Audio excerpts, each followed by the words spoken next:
Gum ഗണപതയേ നമഃ. ഓം some സരസ്വത്യൈ നമഃ. ഓം ഗുരുഭ്യോ നമഃ. എല്ലാ സുഹൃത്തുക്കൾക്കും എൻ്റെ വിനീതമായ നമസ്കാരം. ഭാഗവതം ദശമസ്കന്ധത്തില് 1-ാമത്തെ അധ്യായം നാം പഠിച്ചു കഴിഞ്ഞു. ഇന്ന് 2-ാമത്തെ അധ്യായമാണ് തുടങ്ങേണ്ടത്. അപ്പം അതിനു മുമ്പ് ഓർമ്മ പുതുക്കാൻ വേണ്ടി കഴിഞ്ഞ അധ്യായത്തിൽ നാം എന്ത് പഠിച്ചുവെന്ന് നോക്കാം. വസുദേവന്റെയും ദേവകിയുടെയും വിവാഹം കഴിഞ്ഞു. വരന്റെ വീട്ടിലേക്ക് തേരിൽ സഞ്ചരിക്കുമ്പോൾ തേർ തെളിച്ചിരുന്നത് കംസനായിരുന്നു. അങ്ങനെ തേർ തെളിച്ചു കൊണ്ടുപോകുമ്പോൾ ഒരു അശരീരി കേട്ടു, ദേവകിയുടെ 8-ാമത്തെ പുത്രൻ നിന്നെ കൊല്ലും. ഇത് കേട്ട കംസൻ ദേവകിയെ കൊല്ലാൻ ഒരുങ്ങുന്നു. അപ്പോൾ വസുദേവർ സാമ ഉപദേശങ്ങൾ കൊണ്ട് കംസനെ ശാന്തനാക്കാൻ ശ്രമിക്കുന്നു.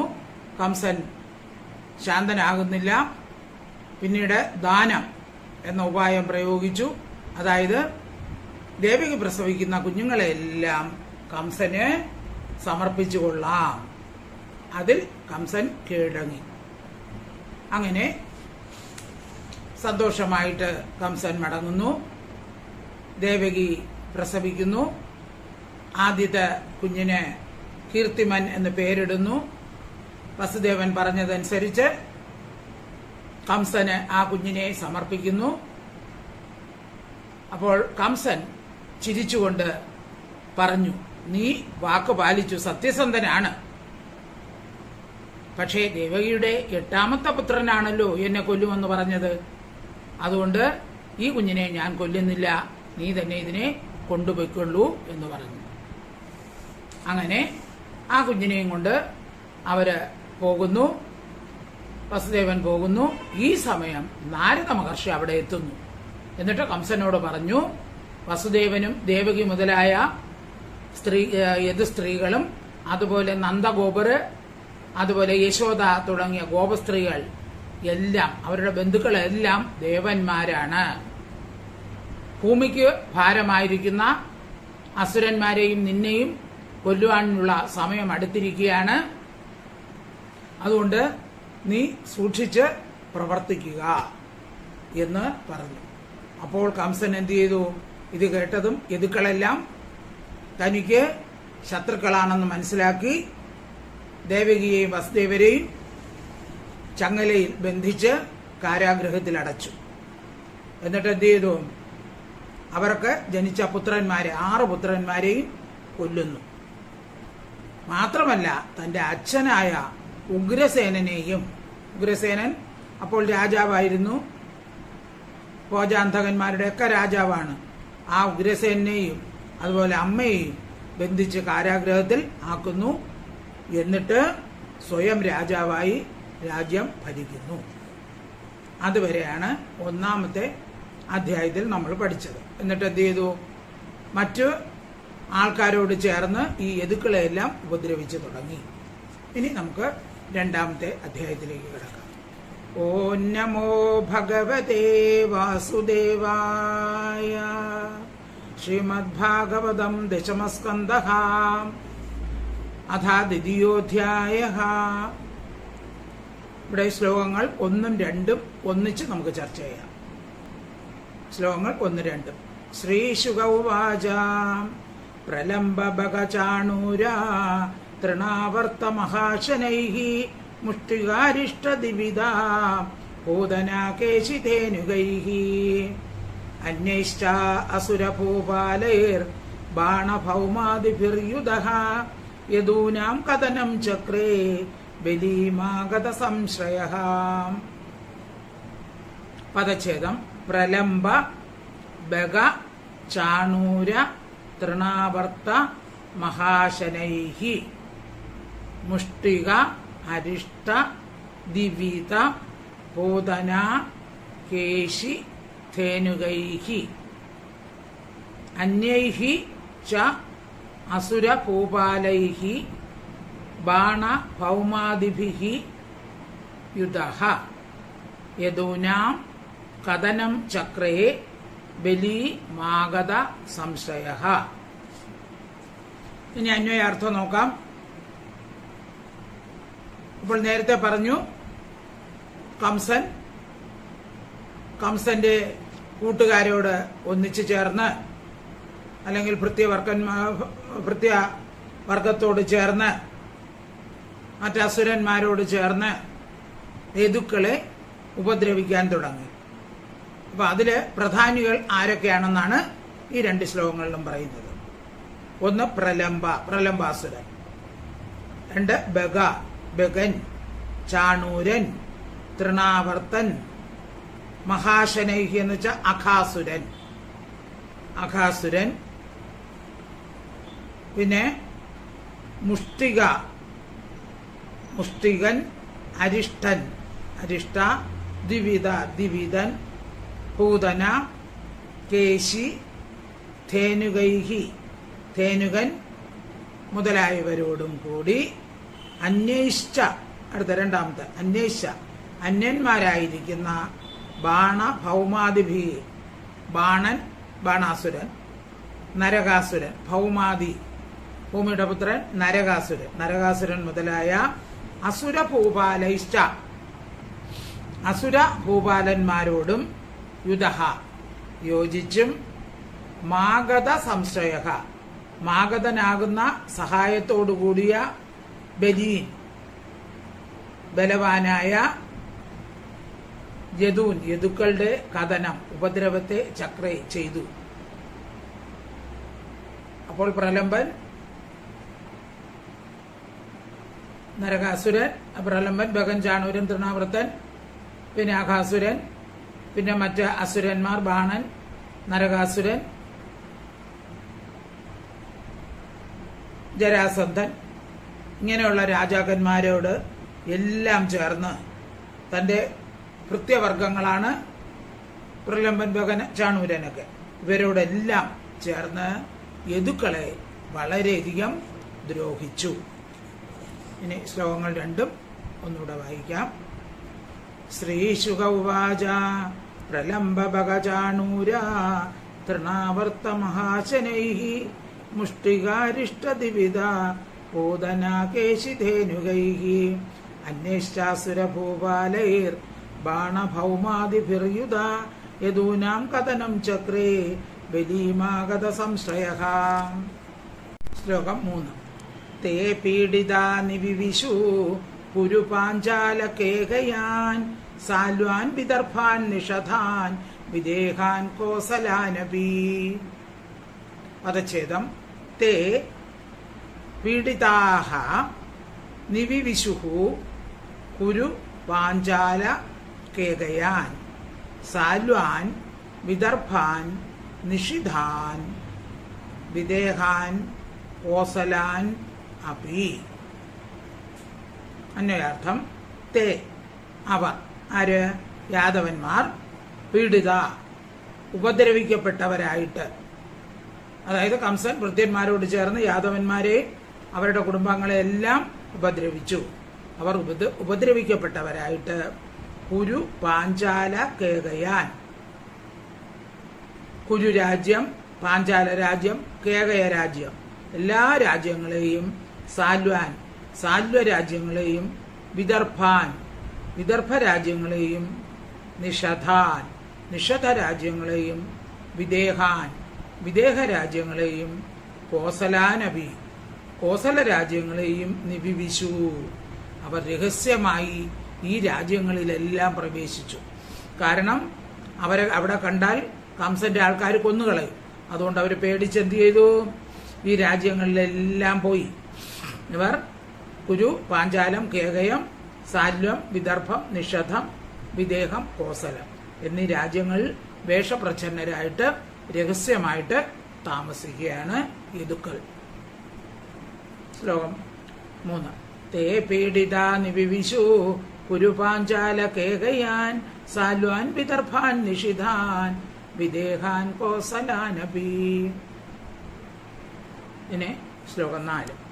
ഏകേതം അനുരുന്ധാന ജ്ഞാതയ പരുപാസതേ ഹതേഷു ഷട്സു ബാലേഷു ദേവക്യ ഔഗ്രസേനിന.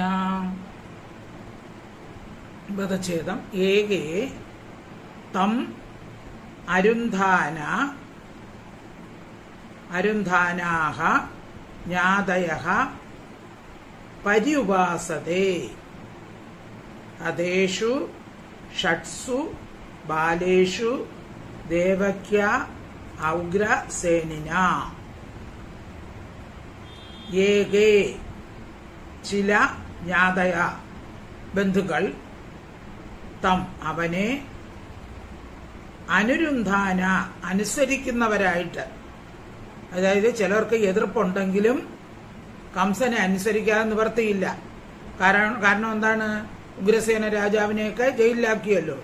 അതുകൊണ്ട് കംസനെ അനുസരിക്കാതെ രക്ഷയില്ല എന്ന് കണ്ട് അവര് അനുസരിച്ചു. അത് അക്രൂരൻ മുതലായവരാണ്. കംസനോട് ദേഷ്യമുണ്ട് എങ്കിലും കംസനെ അനുസരിക്കുന്നവരായിട്ട് നടിച്ചു. കാരണം അവരൊക്കെ ഈശ്വരഭക്തന്മാരാണ്. പര്യുപാസതേ അവർ കംസനെ തന്നെ സേവിച്ചു. ഔഗ്രസേനിന ഉഗ്രസേന പുത്രനാൽ, അതായത് കംസനാൽ, ദേവകിയുടെ ഷട്സു 6 ബാലേഷു കുട്ടികൾ ഹതേഷു കൊല്ലപ്പെട്ടു. അപ്പൊ കംസൻ എന്ത് ചെയ്തു? ദേവകിക്ക് ജനിക്കുന്ന ഓരോ വർഷം ജനിക്കുന്ന കുഞ്ഞുങ്ങളെല്ലാം കൊന്നു. അങ്ങനെ 6 കുട്ടികളെ കൊന്നു. അപ്പൊ ആദ്യത്തെ പുത്രനെ കൊല്ലാതെ അയച്ചു എന്ന് ആദ്യം പറഞ്ഞു. പക്ഷെ നാരദന്റെ വാക്ക് കേട്ടപ്പോൾ എന്ത് ചെയ്തു? അതിനെയും എടുത്തു കൊന്നു. പിന്നെ ജനിച്ച 5 പുത്രന്മാരെയും, മൊത്തത്തിൽ 6 പുത്രന്മാരെയും കൊന്നു. ശ്ലോകം 5 4 വായിക്കാം. ഏകേതമരുന്ധാന ജ്ഞാതയ പര്യുപാസതേ ഹതേഷു ഷട്സു ബാലേഷു ദേവക്യാഗ്രസേനിന. ശ്ലോകം 5. സപ്തമോ വൈഷ്ണവം ധാമ യം അനന്തം പ്രചക്ഷതേ ഗർഭോ ബഭൂവ ദേവക്യ ഹർഷശോക വിവർധനഃ. പദച്ഛേദം. സപ്തമഃ വൈഷ്ണവം ധാമ യം അനന്തം പ്രചക്ഷതേ ഗർഭഃ ബഭൂവ ദേവക്യ ഹർഷ ശോക വിവർധനഃ. അന്വയാർത്ഥം നോക്കാം. സപ്തമഃ 7ാമത്തേത്. 6 കുട്ടികളെയും കംസൻ കൊന്നു എന്ന് പറഞ്ഞു. ഇനി 7ാമത് ദേവകിക്ക് ഗർഭമുണ്ടായപ്പോൾ 7ാമത്തേത് വൈഷ്ണവം വിഷ്ണുവിനെ സംബന്ധിച്ചതായ ധാമ തേജസ് യം യാതൊരുത്തനെ അനന്തം അനന്തനെന്ന് പ്രത്യക്ഷതയെ പറയുന്നു. അപ്പൊ 7ാമതായി ദേവകിയുടെ ഗർഭത്തിൽ ജനിച്ചതാരാണ്? അനന്തനാണ്. ദേവകിക്ക് ഹർഷശോക വിവർധനഃ സന്തോഷത്തെയും ദുഃഖത്തെയും വർദ്ധിപ്പിക്കുന്ന ഗർഭം ബഭൂവ ഉണ്ടായി. അപ്പൊ ദേവകിക്ക് മനസ്സിനാകെ സന്തോഷം, മറ്റ് കുട്ടികൾക്കല്ലാത്ത ഒരു സന്തോഷമുണ്ടായി. മറ്റു കുട്ടികൾ ഗർഭത്തിലിരുന്നപ്പോൾ ഇത്ര സന്തോഷമുണ്ടായില്ല. പക്ഷെ 7ാമതായി അനന്തൻ ഗർഭത്തിലായപ്പോൾ ദേവകിക്ക് വളരെ സന്തോഷമുണ്ടായി. എന്നാൽ ദുഃഖവുമുണ്ടായി. എന്താണ്? ഇതിനെയും ഇപ്പോൾ കംസൻ കൊല്ലുമല്ലോ എന്ന് വിചാരിച്ചു. ശ്ലോകം 5 വായിക്കാം. സപ്തമോ വൈഷ്ണവം ധാമ യം അനന്തം പ്രചക്ഷതേ ഗർഭോ ബഭൂവ ദേവക്യ ഹർഷശോക വിവർധനഃ. ശ്ലോകം 6. ഭഗവാനപി വിശ്വാത്മാ വിദിത്വാ കംസജം ഭയം യദൂനാം നിജനാഥാനാം യോഗമായാം സമാദിശത്. പദച്ഛേദം. ഭഗവാൻ അപി വിശ്വാത്മാ വിദിത്വാ കംസജം ഭയം യദൂനാം നിജനാഥാനാം യോഗമായാം സമാദിശത്. ഭഗവാനപി വിശ്വാത്മാ ഭഗവാനപി. വിശ്വാത്മാ എന്ന് വെച്ചാൽ എല്ലാവരുടെയും ആത്മാവായിരിക്കുന്ന, സർവ ആത്മാവായിരിക്കുന്ന ഭഗവാനപി ഭഗവാനും നിജനാഥാനാം താനാകുന്ന നാഥനോടുകൂടിയ യദുക്കളുടെ കംസജന്യമായ ഭയം പേടിയെ വിദിത്വ അറിഞ്ഞിട്ട് യോഗമായയെ സമാധിശ യോഗമായയെ വിളിച്ച് ഇപ്രകാരം പറഞ്ഞു, കൽപ്പിച്ചു. സമാധിച്ച എന്ന് പറഞ്ഞ യോഗമായി വിളിച്ച് കൽപ്പിച്ചു. അപ്പൊ സകല ചരാചരങ്ങളുടെ ആത്മസ്വരൂപനായിരിക്കുന്ന സാക്ഷാൽ ഭഗവാൻ തന്നെ തന്റെ ഭക്തന്മാരിൽ വെച്ച് മുഖ്യനായിരിക്കുന്ന വസുദേവൻ മുതലായ യാദവർക്ക് കംസനിൽ നിന്നുണ്ടാകുന്ന ഭയത്തെ അറിഞ്ഞിട്ട് തന്റെ ശക്തിസ്വരൂപിണിയായ യോഗമായ ദേവിയെ അരികത്ത് വിളിച്ച് ഇപ്രകാരം കൽപ്പിച്ചു. ശ്ലോകം 6. ഭഗവാനപി വിശ്വാത്മാ വിദിത്വാ കംസജം ഭയം യദൂനാം നിജനാഥാനാം യോഗമായാം സമാദിശത്. ശ്ലോകം 7. ഗച്ഛ ദേവീ വ്രജം ഭദ്രേ ഗോഭിരലങ്കൃതം രോഹിണീ വസുദേവസ്യ ഭാര്യ ആസ്തേ നന്ദ ഗോകുലേ.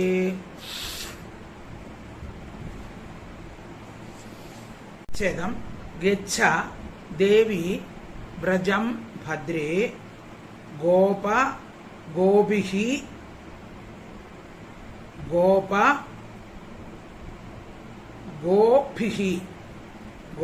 ഗോഭിഹി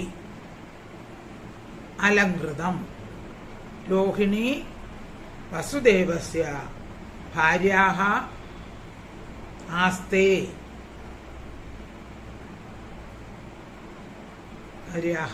ഭാര്യ ആസ്തേ നന്ദ ഗോകുലേ. അന്വയാർത്ഥം പറയാം. ദേവി, ഹേ ദേവി. ഇപ്പൊ ഭഗവാൻ യോഗ മായാദേവിയെ അരികത്ത് വിളിച്ച് ഇങ്ങനെ പറഞ്ഞു, ഹേ ദേവി, ഭദ്രേ മംഗളേ ഗോപിഹി അലങ്കൃതം, ഗോപന്മാരാലും ഗോക്കളാലും അലങ്കരിക്കപ്പെട്ട വ്രജത്തെ ഗമിച്ചാലും. അപ്പൊ നീ ഉടനെ തന്നെ എവിടെ പോവുക? ഗോപന്മാരും ഗോക്കളുമുള്ള ഗോകുലത്തിൽ വ്രജത്തിൽ പോകുക. വസുദേവന്റെ ഭാര്യയായ രോഹിണി നന്ദഗോകുലത്തിൽ ആസ്തേ ഇരിക്കുന്നുണ്ട്. ഇപ്പൊ വസുദേവന്റെ മറ്റൊരു ഭാര്യയാണ് രോഹിണി. ആ രോഹിണി ഈ ഗോകുലത്തിൽ ഇപ്പോൾ താമസിക്കുന്നുണ്ട്. ദേവിയോട് പറയുകയാണ്, നീ പെട്ടെന്ന് ഗോകുലത്തിലേക്ക് പോവുക, അവിടെ വസുദേവന്റെ ഒരു ഭാര്യയായ രോഹിണിയുണ്ട്. ഗച്ഛ ദേവീ വ്രജം ഭദ്രേ ഗോപിരലങ്കൃതം രോഹിണി വസുദേവസ്യ ഭാര്യാസ്തേ നന്ദ ഗോകുലേ. ശ്ലോകം 8. അന്യാശ്ച കംസ സംവിഘ്ന വിവരേഷു വസതിഃ ദേവിക്യാ ജഠരേ ഗർഭം ശേഷാഖ്യാം ധാമ മാമകം തത്സന്നിഗൃഹ്യ രോഹിണ്യാ ഉദരേ സന്നിവേശയാം. പദച്ഛേദം. അന്യാഹ ച അതാണ് അന്യാശ്ച. കംസ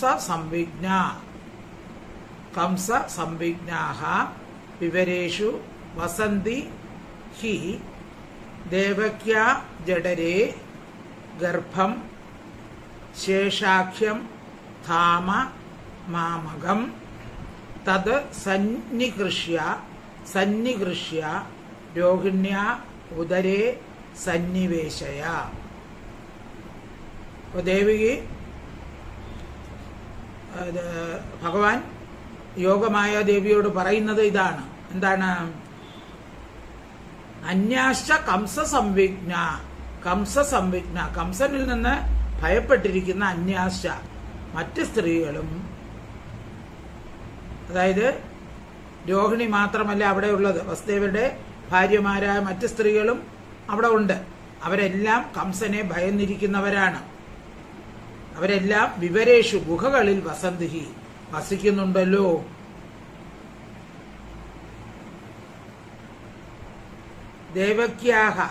ദേവകിയുടെ ജഠരത്തിലുള്ള ഗർഭം മാമകം എന്റെ സംബന്ധിയും ശേഷാഖ്യം ശേഷൻ എന്ന പേരുമുള്ള ധാമ തേജസ്സാകുന്നു. അപ്പോൾ ദേവകിയിലെ 7ാമത്തെ ഗർഭം എന്ന് പറയുന്നത് എന്റെ അംശമാണ്. അതിന്റെ പേരെന്താണ്? ശേഷൻ എന്നാണ്. അനന്തനാണ്. എന്നാൽ എന്റെ തേജസ്സാകുന്നു. തത് അതിനെ സന്നികൃഷ്യ, അതിനെ ആകർഷിച്ചിട്ട് സന്നിവേശം ചെയ്തിട്ട് രോഹിണിയുടെ ഉദരത്തിൽ സന്നിവേശയ പ്രവേശിപ്പിച്ചാലും.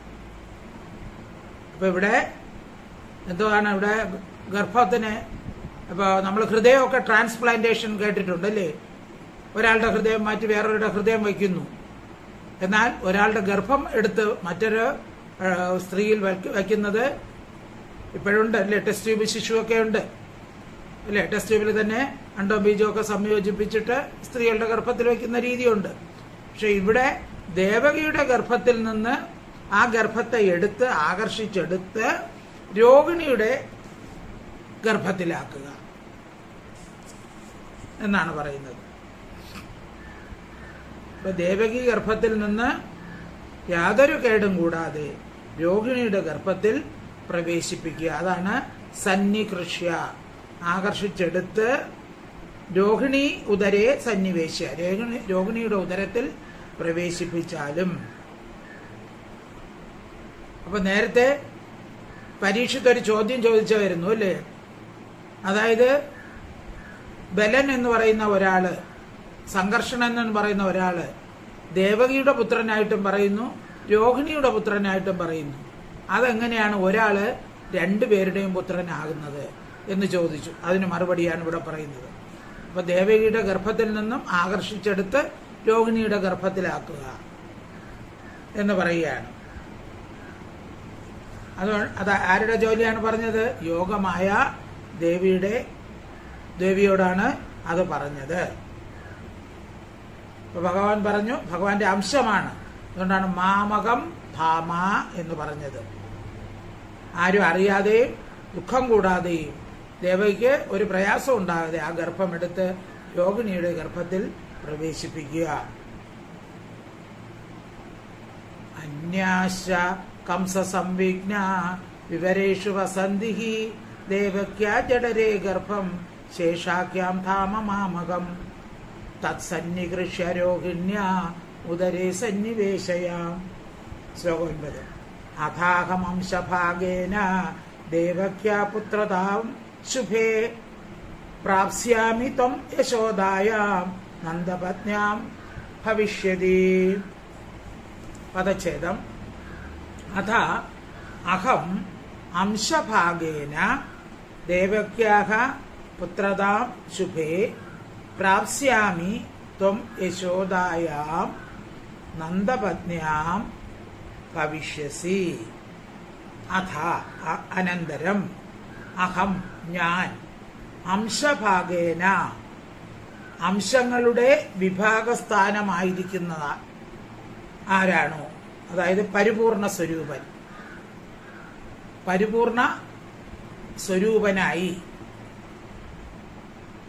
ഞാൻ പരിപൂർണ സ്വരൂപത്തോടുകൂടി ദേവകിയുടെ പുത്രതയെ പ്രാപിക്കുന്നു. അപ്പോൾ അനന്തനൊക്കെ എന്റെ അംശമാണ്. എന്നാൽ ഞാനാണെങ്കിലോ അംശഭാഗത്തിൽ നിന്നാണ് അംശങ്ങൾ പോകുന്നത്. അപ്പൊ അംശങ്ങൾ ഏതിൽ നിന്നുണ്ടാകുന്നതോ അതാണ് അംശഭാഗൻ എന്ന് പറയുന്നത്. അപ്പൊ ഭഗവാൻ അംശഭാഗനാണ്, അതായത് പരിപൂർണ സ്വരൂപത്തോട് കൂടിയത്. അംശങ്ങളുടെ വിഭാഗസ്ഥാനമായിരിക്കുന്ന പരിപൂർണ സ്വരൂപൻ ആയിട്ട് ഞാൻ ദേവകിയുടെ പുത്രതയെ പ്രാപിക്കുന്നു. ശുഭേ, ഹേ ശോഭനെ, ത്വം നീ നന്ദപത്നിയ നന്ദന്റെ ഭാര്യയായ യശോദയിൽ ഭവിക്കുക. അത് കുറച്ചു നേരത്തെ ഉള്ളതുകൊണ്ടാണ് ഭവിഷ്യസി എന്ന വാക്ക് ഉപയോഗിച്ചിരിക്കുന്നത്. ഭവിഷ്യസി, ജനിക്കുക. അപ്പൊ നമ്മൾ പിന്നീട് പഠിക്കും. യോഗമായ ദേവി യശോദയുടെ ഗർഭത്തിലാണ് ജനിക്കുന്നെങ്കിലും കുറച്ച് ആയുസ് ഉള്ളൂ അവിടെ. അത് കഴിഞ്ഞ് എന്ത് ചെയ്യുമെന്ന് നമുക്ക് പിന്നീട് പഠിക്കാം. അപ്പോ അതുകൊണ്ടാണ് അവിടെ ഭവിഷ്യസി എന്ന വാക്ക് വന്നത്. ഇവിടെ ദേവകിയുടെ ഗർഭം ആകർഷിച്ച് രോഹിണി ഗർഭത്തിൽ പ്രവേശിപ്പിച്ചു എന്ന് പറഞ്ഞു. എന്നിട്ട് ഞാൻ ഉടനെ തന്നെ പരിപൂർണ സ്വരൂപനായി ദേവകിയുടെ ഗർഭത്തിൽ പ്രവേശിക്കും. അപ്പൊ നീ എന്ത് ചെയ്യണം? ആ യോഗമായ ദേവിയോട് പറഞ്ഞു, നീയും നന്ദന്റെ ഭാര്യയായ യശോദയിൽ അവതരിക്കണം. പ്രാപ്സ്യത്വം യശോദായാം നന്ദപത്നിയാം ഭവിഷ്യസി. നീ നന്ദന്റെ പത്നിയായ യശോദയിൽ ആ സമയം ജനിക്കണം എന്ന് പറയുകയാണ്. ഇവിടെ അംശഭാഗം എന്ന് ഭഗവാനെ പറഞ്ഞിരിക്കുന്നു. അംശം കൊണ്ട് സകല ചരാചരങ്ങളിലും അധിവസിക്കുന്നത് കൊണ്ട് അംശഭാഗം. പിന്നെ അംശങ്ങളായ ജ്ഞാനം, ഐശ്വര്യം, ബലം, യശസ്, ശ്രീ എന്നീ ഗുണങ്ങളോട് സ്വഭക്തന്മാരെ യോജിപ്പിക്കുന്നത് കൊണ്ട് അംശഭാഗം. അംശമായ പുരുഷ സ്വരൂപത്താൽ മായയെ ഈക്ഷണ രൂപേണ സേവിക്കുന്നതിനാൽ അംശഭാഗം. മായാശക്തി നിമിത്തം അംശസ്വരൂപത്തെ ഭജിക്കുന്നവനായതുകൊണ്ട് അംശഭാഗം. അംശങ്ങളായ അവതാരങ്ങളെ അല്ലാതെ സാക്ഷാൽ സ്വരൂപത്തെ അറിയാൻ കഴിയാത്ത മഹിമ ഉള്ളവനായതിനാൽ അംശഭാഗൻ. അപ്പോൾ നമുക്ക് അംശങ്ങളായ അവതാരങ്ങളെ അല്ലാതെ സാക്ഷാൽ സ്വരൂപത്തെ അറിയാൻ ഒരിക്കലും സാധിക്കുകയില്ല. പിന്നെ ഭജിക്കുന്നവരിൽ അംശങ്ങളായ ജ്ഞാനാദി സ്വരൂപേണ വിളങ്ങുന്നവനായാൽ അംശഭാഗൻ. അങ്ങനെ ഏതു വിധത്തിലായാലും ഭഗവാൻ എന്ത് പറയാം? അംശഭാഗൻ എന്ന് പറഞ്ഞാൽ പരിപൂർണ സ്വരൂപൻ. കൃഷ്ണസ്തു ഭഗവാൻ സ്വയം. കൃഷ്ണൻ എന്ന് പറയുന്നത് ഭഗവാൻ തന്നെയാണ്. അത് അംശ അവതാരമല്ല, പൂർണ്ണ അവതാരം ആണ്. അഥാഗമംശഭാഗേന ദേവക്യാം പുത്രതാം ശുഭേ പ്രാപ്സ്യാമി ത്വം യശോദായാം നന്ദപത്ന്യാം ഭവിഷ്യസി.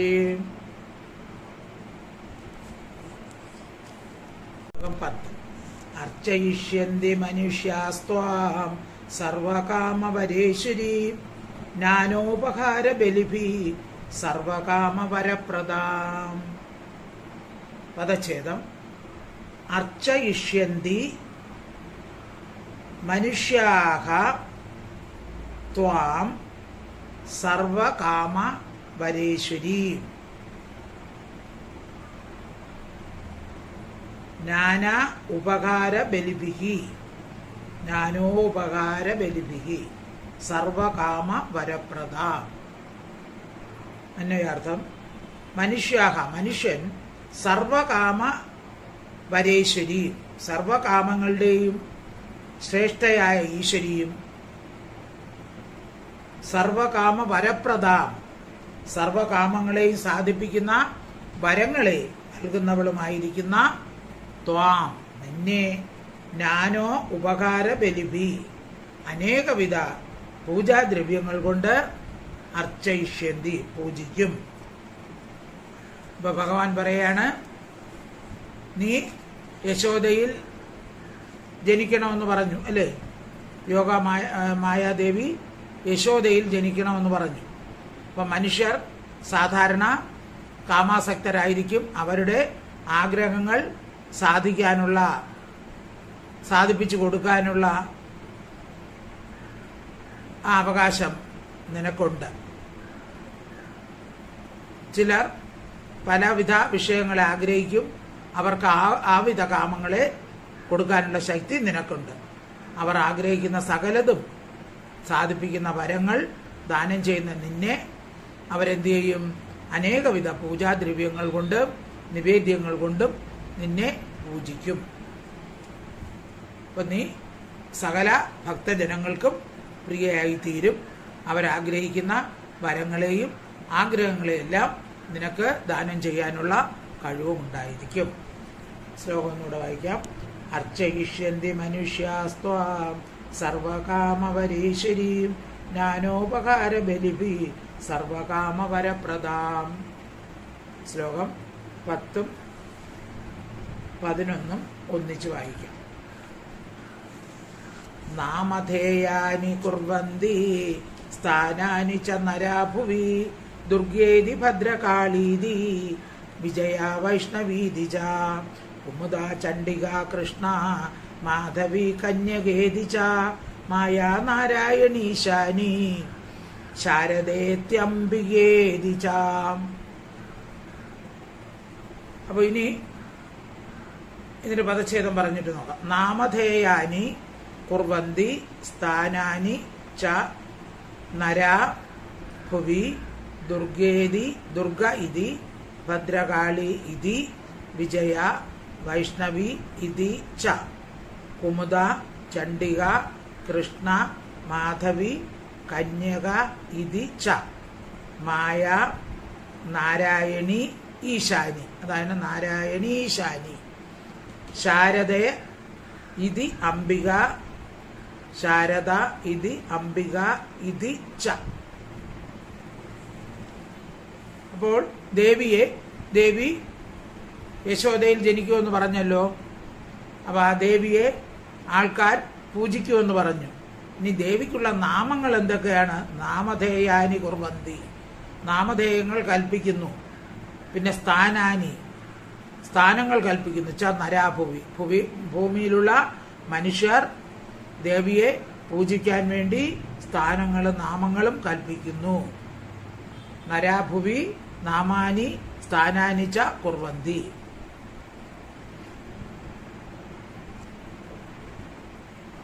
ഏതൊക്കെയാണ് നാമങ്ങൾ? ദുർഗ ദുർഗ ഇതി ദുർഗയെന്നും ഭദ്രകാളി ഇതി ഭദ്രകാളി എന്നും വിജയ വൈഷ്ണവി ഇതി വൈഷ്ണവി കുമുദ ചണ്ഡിക കൃഷ്ണ മാധവി കന്യക ഇതി ച മായ നാരായണി ഈശാനി ശാരദ ഇതി അംബിക. അപ്പൊ ഇങ്ങനെയുള്ള അനേക നാമങ്ങൾ കൊണ്ട് മനുഷ്യർ നിന്നെ കീർത്തിക്കും. ഏതൊക്കെയാണ് പേരുകൾ? ദുർഗ, ഭദ്രകാളി, വിജയ, വൈഷ്ണവി, കുമുദ, ചണ്ഡിക, കൃഷ്ണ, മാധവി, കന്യക, മായ, നാരായണി, ഈശാനി, ശാരദ, അംബിക. ഇങ്ങനെയുള്ള പേരുകൾ കൊണ്ട് ആൾക്കാർ നിന്നെ കീർത്തിക്കും. അപ്പൊ എല്ലാം നമ്മള് ഇപ്പൊ കാളിയെന്നും ഭദ്രകാളിയെന്നും മായ എന്നും നാരായണി എന്നും ശാരദ എന്നും അംബിക എന്നും പറയുന്ന എല്ലാം ഒരേ ദേവി തന്നെയാണ്. ഒരേ ദേവിയുടെ വിവിധ ഭാവങ്ങളും അതുപോലെ വിവിധ നാമങ്ങളും എന്നേ ഉള്ളൂ. എല്ലാം ഒരു ദേവി തന്നെയാണ്, മായാദേവി തന്നെയാണ് എല്ലാം. ഇനി ശ്ലോകം 11-12 വായിക്കാം. നാമധേയാനി കുർവന്തി സ്ഥാനാനി ച നരാഭുവി ദുർഗേതി ഭദ്രകാളീതി വിജയ വൈഷ്ണവീതി ച കുമുദ ചണ്ഡിക കൃഷ്ണ മാധവി കന്യകേതി ച മായാ നാരായണീശാനി ശാരദേത്യംബികേതി ച. ശ്ലോകം 13. ഗർഭസംഘർഷണാത്തം വൈ പ്രാഹു സംഘർഷണം ഭുവി രാമേതി ലോകരമണാത് ബലം ബലവത് ഉച്ഛ്രയാത്.